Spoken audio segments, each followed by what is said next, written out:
So, we have a new child soldier for the galactic conflict and, as the will of the Force, this itself is perfectly moral. We're all in agreement. How can the Force be perfectly moral when the dark side exists? Or indeed, when there are libertarians.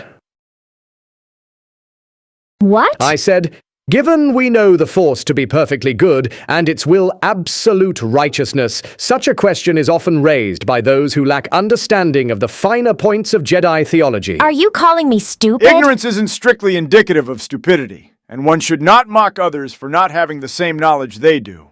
I'm sure Master Kenobi meant nothing by it. No, I did. I'm calling her stupid. To answer your question, we can contact Master Yoda, using the cruiser which brought you here as a relay. Master Yoda has centuries of wisdom and would doubtless be thrilled to engage in some philosophical discourse. What? Master Yoda, we have a theological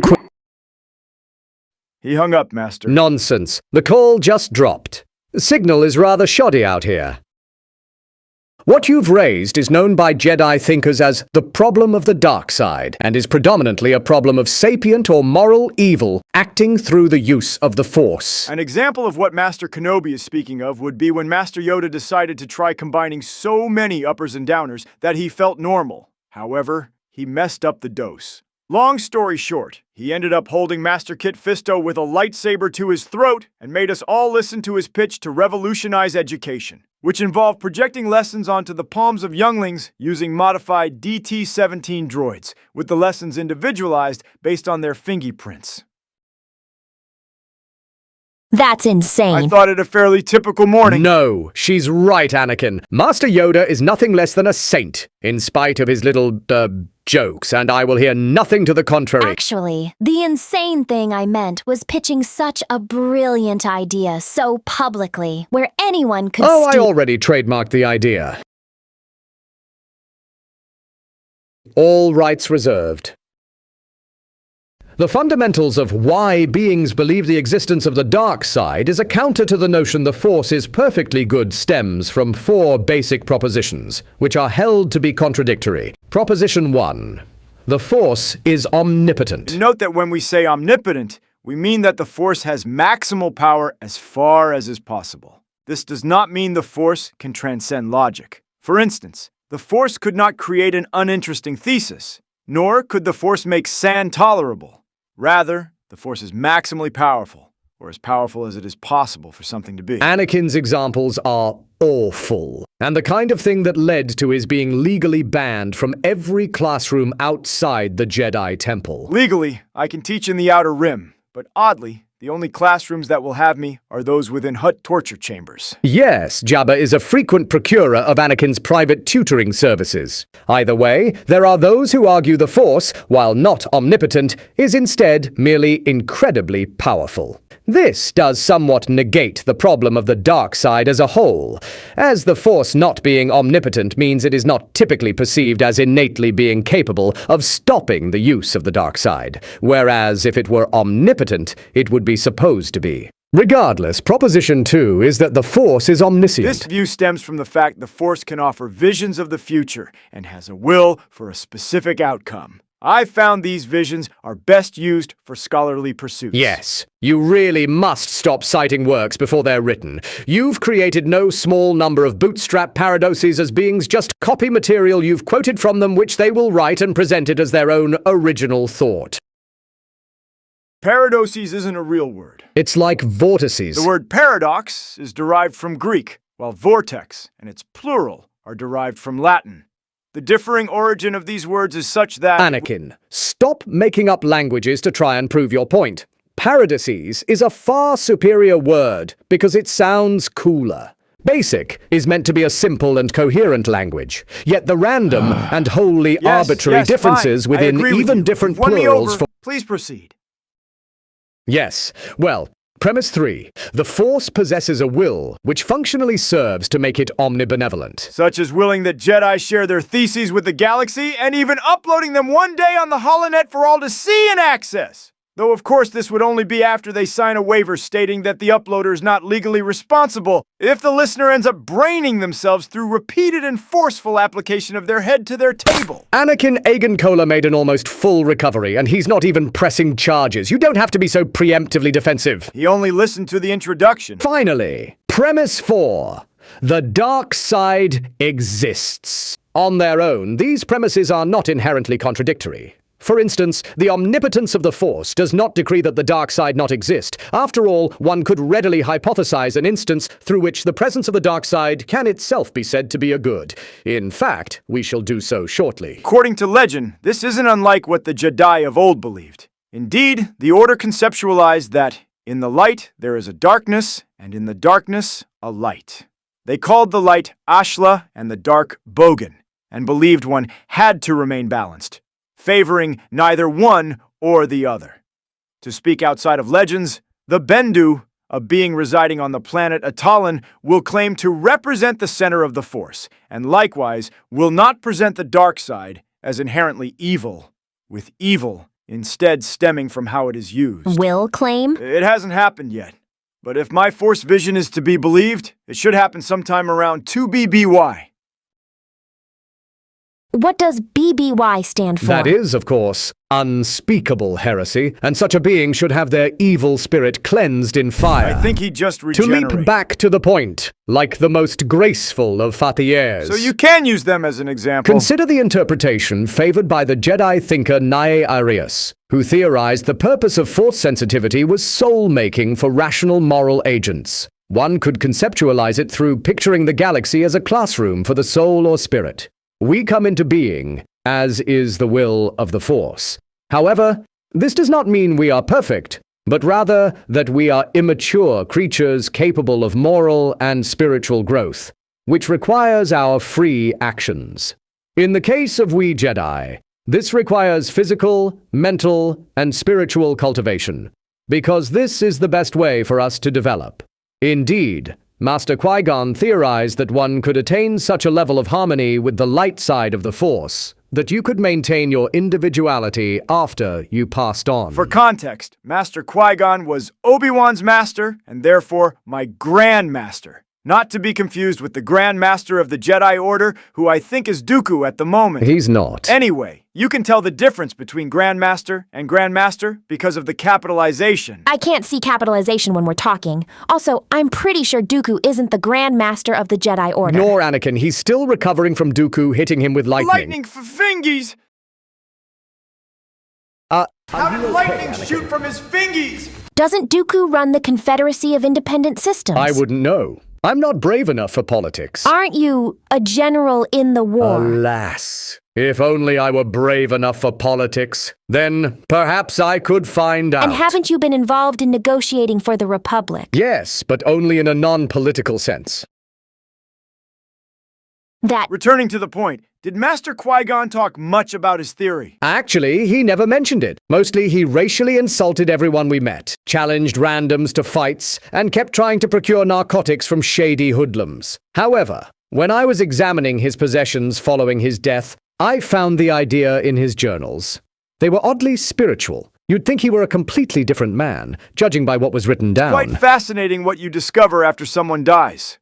After my mother passed, Palpatine assured me that she actually corresponded with him a great deal, and she was keen for me to study the Force in all its aspects, not just the dogmatic, narrow view of the Jedi. It's too bad I'm not brave enough for politics, because otherwise I might have something to say about that Palpatine character. Either way, to continue, it is how beings respond to the spirit-making process that develops their moral character.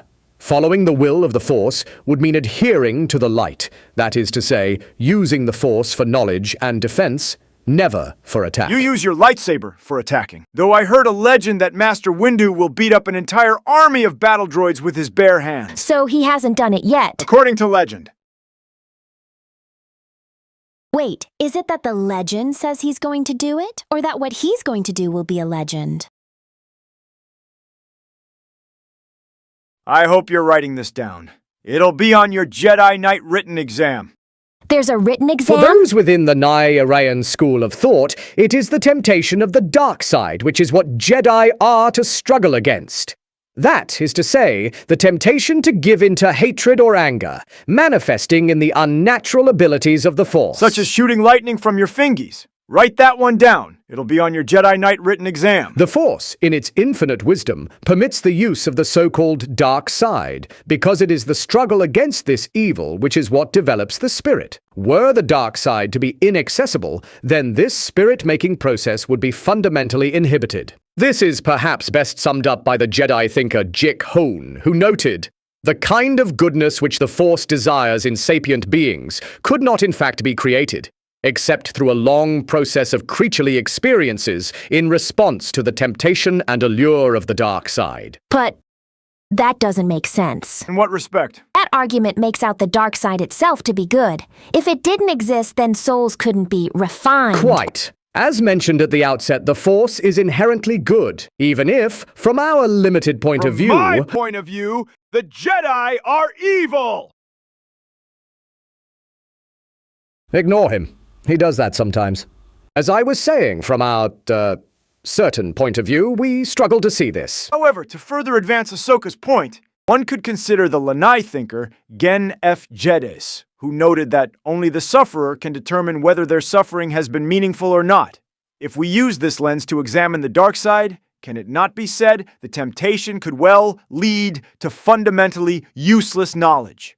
Perhaps one could end up a metaphorical wound in the Force, having lost everyone they cared about and surviving as little more than a husk, living only to drain the life essences of beings, and even entire planets.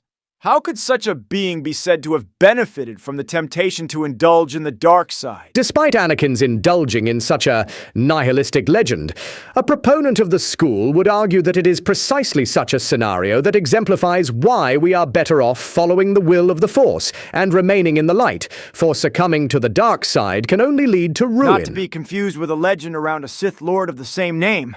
That won't be on your Jedi Knight written exam, but you can still write it down if you want.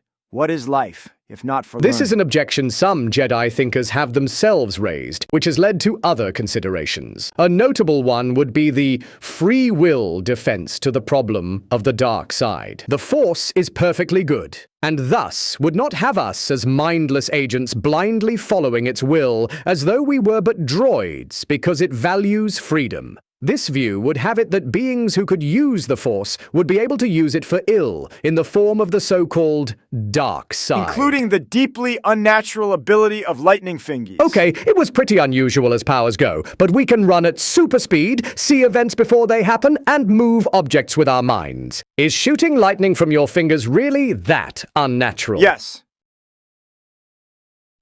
Whatever. I agree very strongly that freedom is the most important thing a being can have. Yes, your hack philosopher has taught you well. You don't even know by which philosopher's wisdom I live my life.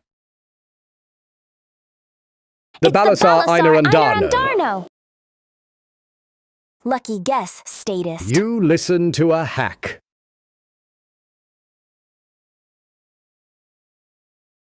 Ahsoka, you should know there will be weekly exams on the topics we discuss, and success in them can land you monetary bonuses of up to 30%. Couldn't the Force have influenced events such that beings who use the Force only make the correct decisions? Indeed, this is an objection that has been raised, for example, by the droid thinker IEM4CK.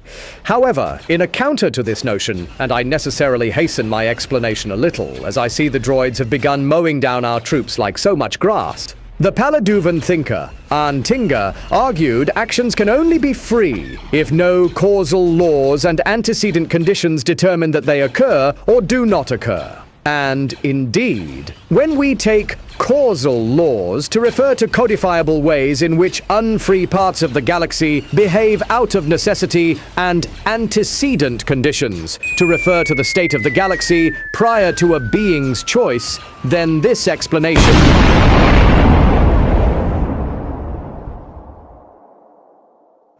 There goes a good chunk of our troops. They will be Shouldn't missed. we help? But would we be able to? Or has the Force already predetermined what we shall do? Please! Please, for the love of the Force, someone kill me! His helmet melted into his face. Indeed, must have been a particularly nasty explosion. However, it was the Jedi thinker Quinn Ice who found it unthinkable that any created event, including that which occurs when a being chooses, should come to pass without the Force making it to be. As he stated, "I believe the Force is the cause of everything's action, inasmuch as it gives everything the power to act and preserves it in being, and applies it to action, and inasmuch by its power, every other power acts. Free will, therefore, is not threatened by the Force's causality, but rather we are free because of it.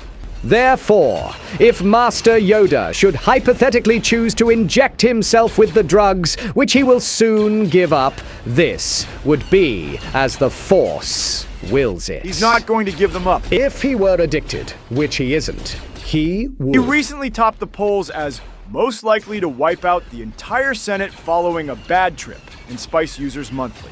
And they had a section personally thanking him for revitalizing the trade of several particularly lethal concoctions. Hypothetically, even if we were to be concerned about Master Yoda's supposed unsavory habits, I'd have nigh absolute confidence in Master Windu's ability to change him. I'm less confident.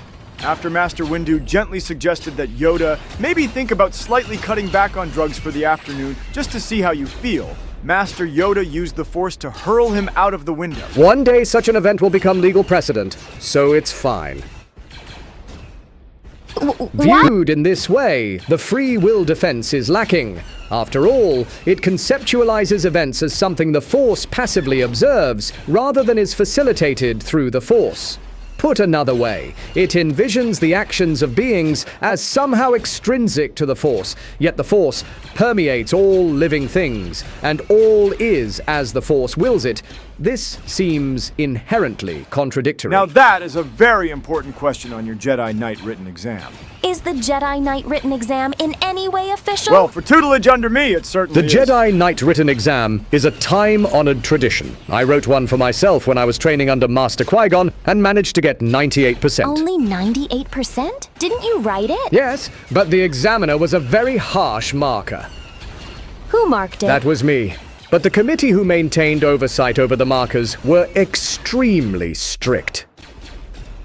Yes, the committee was solely staffed by myself. Another interesting alternative is that the dark side is, in fact, substanceless. This is a view espoused by August Patine. He argued that the dark side is a privation of the light. Quote the thinker Zohan Damsku, "Evil is nothing else than absence of goodness, just as darkness also is absence of light. For goodness is the light of the mind, and similarly, evil is the darkness of the mind." But if it's nothing, how are the Sith able to wield the dark side? Well, it's nothing, and thus there's nothing about it that prevents the Sith wielding the dark side. Indeed, there's nothing inherent to the dark side preventing Sith Lords shooting lightning from their fingies. Look, there are counseling sessions you can attend. But there's also nothing that allows it. But likewise, there's nothing that stops it being allowed. I'm not sure I understand. And yet, it shall be a significant portion of your Jedi Knight written exam. The final consideration is, of course, that of the process view of the Force. In this view, famously espoused by Al-Nowiad and developed by Hashorn, the Force depends upon the personal experiences of beings to create the concrete side of its nature.